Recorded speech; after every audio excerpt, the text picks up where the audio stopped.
to Watching the Rundown with Ramon. My name is Ramon Ray, publisher of zoneofgenius.com. And here's another great episode today, which may scare you a bit, but scare you in a good way. We're going to talk about scams and fraud and all kind of things that you do not want to have in your business.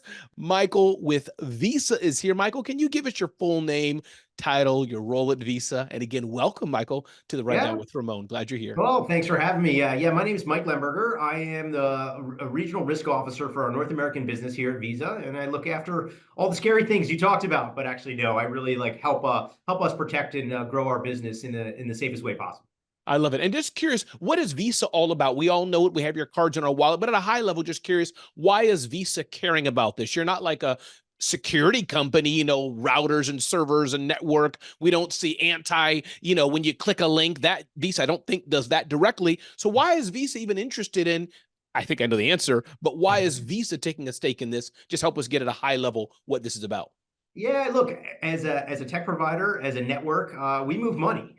We move money, and when you move money, you got to make sure it's secure. And I think that's a big part of our brand. It's a big part of what I think people recognize. If you use a Visa product, you know that your money's safe and it's going to get there, and we're going to protect you. And that's what we can talk a lot about how we invest in it and all the different things that we do to help educate our partners, our businesses, our small businesses, our large businesses, our consumers. But yeah, we really take it seriously because it is part of our brand. Great. Love it. So, Mike, let's get right into it. Let's talk about the small business market. I don't know if you are personally, I'm sure you are, every American, maybe everybody in the world. I am inundated, Mike, with text and scams and phone calls, and maybe things are true. Maybe it's my mother. Maybe it's not. I don't know, all kind of things. Maybe I should click because I got the UPS package. Wait a minute. It said UPC, not UPS. Michael, what's going on, whether personal and business? Can you just help me understand what's happening to the world? It seems like somebody flipped a switch and all the scammers and hackers and bad people came out at once. Set the stage for us. What's happening? Yeah, look, we in many ways has brought this upon ourselves with technology. Sure. You used to protect yourself from the pickpocketer on the street, right? And you knew what to do, and you knew sort of how to keep your things close, and maybe you wore like a thing underneath your shirt to protect things. But we've all gotten digitized, and we've gotten really into the luxuries and all the great things that come with the technology. Many of us can't live without text messages now. We can't live without a WhatsApp. We can't live without a digital payment or an online subscription. And all those things, in order for those things to work, for us, they also need to sort of carry payments, carry money. And fraudsters, they're only interested in one thing, right? They're interested in your money ultimately. In many ways, they're after your data. They're after different things about you so that they can triangulate that stuff and really try and ultimately sort of take some money from you. It's what they're after. So it's that part about it is surrounding us everywhere. And one of the things that sort of has happened is that, like Visa, one of the things that we've done is your physical cards now are chipped and they've got codes and they're encrypted. So stealing somebody's card now, right, is not the same thing from a terminal. They've had to really go online. They've had to get really creative. And what happens with fraudsters is you wind up, you push them to new channels because you shut some down. And all the investments that we've made and the industry's made to close off one area, they'll go to another. And, scams now, and, you'll hear a lot about the AI and deep fakes. That stuff's real now, and it's something we need to continue to educate the consumer and the small business on in particular. Is there anything, Mike, that you would say, hey, listen, Ramon, here's a few things that I would say every business owner should watch out for this? And I'm guessing that there's a huge, broad array of things you could say, but anything you're like, you know what, when I come to my office every morning, there's 4 of this or whatever, the top things that you could say, if people would just either stop doing this, be aware of, however you want to word that question. But that makes sense, what I'm trying to ask? Yeah, I mean, the one thing I tell everybody, if it's too good to be true, it has some element of scam in it. And that's really always the case.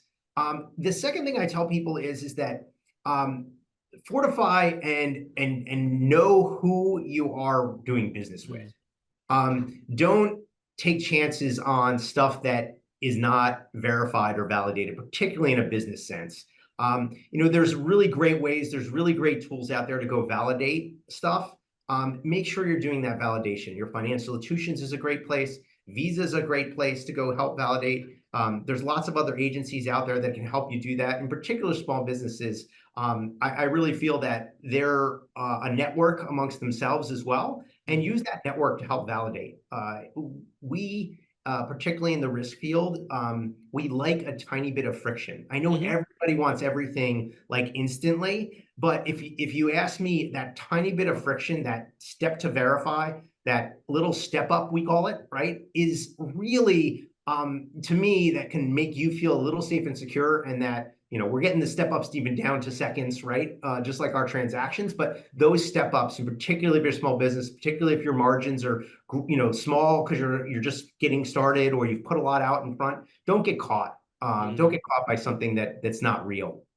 Yeah. So is it fair to say, Mike, that those who are like, I think there's a few things I can think of. There's thumbprints, which are increasingly more and more on our smartphones. There's 2FA, two-factor authentication, and feel free to break these down. There's also the thing I noticed in some of the browsers. I think IE, or not IE, it's called Explorer. Maybe the browsers have it. They work with you all in some way. And again, you can probably unpack this better than me. Little thing pops up. All these things, even though I think admittedly they're annoying, is it fair to say these are important, though, to keep us secure? And feel free to Yes, reframe it how you sure. want, but is that a Yep. fair statement? Yeah, I think one of the things that we've spent, it's been a journey now, but we have this thing called tokenization, and within transactions themselves, I'll break this down sort of simply. If Please. you look at cards today, every card that you have has sort of your name on it. It Mhm. has 16 digits on it. You'll flip it over. It's got a verification number on the back. It's got an expiration date. Those are all valid data points that we've used for years as an industry Right. to understand, what the credential was to make sure the money safely gets moved. As we've moved to this online environment, the journey that we're on is moving to tokenization, which is really to encrypt all of that data and encrypt it and secure that data itself. And we call those tokens. Those tokens actually then, instead of your data itself sitting in the raw format on a database at an online merchant that you may have, we go ahead and we want to encrypt that.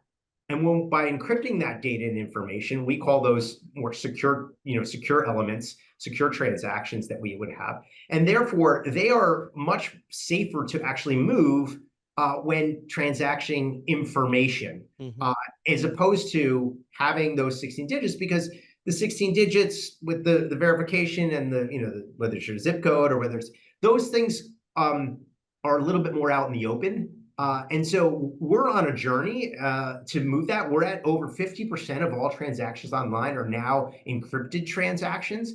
And those transactions themselves have lower fraud on them and actually even higher authorization. We're making better connections to say the merchants are getting more authorization on their transactions, so higher sales, and we're getting lower fraud on the other side of the transactions as well. So we're very, very happy with the fact that this journey is there. We still have some ways to go. We want to see it be 100%, but that's part of Visa's commitment to making sure that money movement and the movement of payment credentials is safe on the as we continue to sort of move away from cash and in person. No, for sure. I mean, more and more, I don't know about your family, but in my family, yeah, we carry one card, or minimalization. It's like I have my phone and a card, or the card on my phone. It's just the nature of the beast.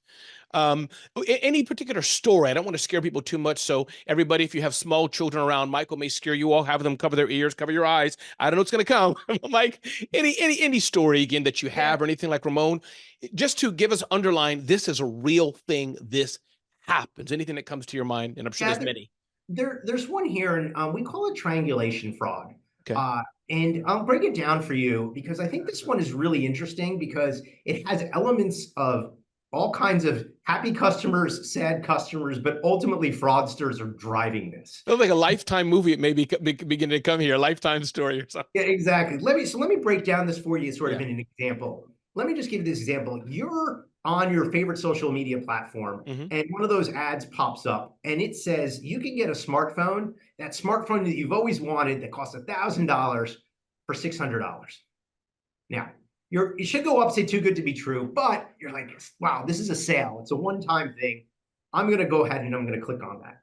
I click on this phone. It takes you to a site online. The phone looks okay. The site looks legitimate. I go on there and it's like, hey, it's $600 for my phone that I wanted. I go ahead and I put my card credentials into the site. And lo and behold, I send that off. And it said the phone's going to ship in 3 to 5 days. Hey, Great. everything looks good, right? Everything went through. The bank transaction went through. It got authorized. I see it on my online statement for what's there. And lo and behold, 5 days later, what shows up at my place? A brand new, perfectly, not a scammed one, not a knockoff, the actual phone that I thought I wanted to get. Okay. Now All I'm great, really right? listening. Right? Now, let's go behind the scenes and see what happens. Right. Okay. This merchant who advertised on your favorite social media platform Mhm. for a $600 phone set up a merchant site. Looks legit. They did all the right things. They bought your phone. You took your credentials. They charged you $600. They took that $600. They put it in their pocket. They went on the dark web. They found credentials for somebody else. They went to a legitimate site, a legitimate small business or big business, bought that phone for $1,000 with a fake credential, had it shipped to themselves. They shipped it to you. Mhm. Now, what's happened behind the scenes there is they pocketed $600 of your money. Mhm. You're a happy customer. You went out and gave a 5-star review because you got a $1,000 Mhm. phone for $600. You legitimized this fake business. Mhm. They stole credentials. Then the person who got their credentials stolen calls their bank and goes, hey, there was a fraudulent transaction. And now what you have is you've got a legitimate merchant Mhm. now caught up in a scam from a fake merchant, Mhm. right? And so what's happening here is you've got sort of layers of scams sort of going on. Now you've got a consumer who got their card number stolen, Mhm. right? They've got to dispute that transaction. The person who got the legitimate phone is really happy, Mhm. but ultimately, I mean, if they knew what was going on, they would feel really bad. Right. Uh, Now, we've got to figure out as sort of an industry, right? Like, what's the recourse for this type of stuff? We're doing a lot of things and we're continuing to monitor. We monitor the dark web. We've invested, over $10 billion in our risk operation centers and our cyber centers to sort of watch all these transactions to sort of prevent these cards from being stolen and why we're tokenizing. Mhm. But today, these things are actually happening and they're really hard to sort of triangulate and get down. So we call it triangulation fraud because it's really hard to sort of see where it's actually happening today. And ultimately the part that's probably even the saddest is that guy who got the $600 phone who put his card details up there, he's going to be the next $1,000 phone that gets, because those legitimate, and so it's an endless cycle. So some of this goes back to it's too good to be true. I think I still am a big believer in that as sort of protection for what you want. But ultimately, look, I think that we as Visa and our network partners continue to really try and, one, encrypt all of our data to make it safer so you can't steal it. Two, our algorithms, our tracking, our tracing, and looking, even work that we do on the dark web is trying to prevent a lot of this stuff, but it's out there. And these are sort of examples that the normal person is going to really have a hard time just even understanding. But as fraud fighters out there and others, we're out there trying to really make sure that we protect the consumer. I love that. I'm curious, Mike. One thing came to me, and thank you for sharing this. And I think that this is one of those crimes. I think we just all have to be careful and vigilant. And some things, there's nothing. I could be wrong, but some of the things are so devious. It's really up, thankfully, to Visa and your partners of the world to protect us, because that's way above what we could even do. I think-ish, except for the too good to be true. To be careful. Anything for the merchants, Mike? I know that's at the side of the equation. There's me and my grandmother, my auntie, my uncle, and my family. How we spend. But any thoughts just for the merchant, that business owner? I don't even know how to ask it, but you know what I mean? The Yeah, business no, owner that's accepting the card. What can they do? yeah. I think we've been looking at small businesses in particular Mhm. in really three categories that we have now.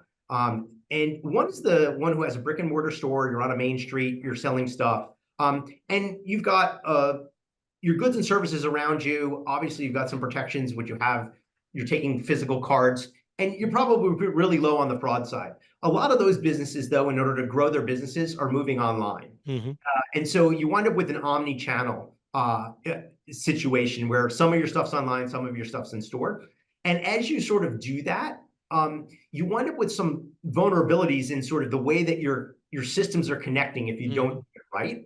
And what I say is when people go that omni-channel way, make sure you're connecting with the right partners who are thinking about the way that your descriptions are the same, making sure that so if somebody wants to charge back a return, it's seamless through there, because if you don't, you become a little susceptible in that realm of, well, I'm almost faking myself out, right? And then therefore I'm gonna always either give the customer something back when they may not legitimately want it, or I'm susceptible to fraud because somebody can say, hey, I'm going to play somewhere in between for those things. So for small businesses, I always ask them, particularly when they go omni-channel, make sure you do your homework, find the right companies, the right technologies that's going to protect both the credentials that you're storing, right, as well as the ways that you're going to do in-store and online connected, because fraudsters look for that. Yeah. They're really, really good at finding the sweet spot in between for those things. So we tell small businesses, particularly in that area.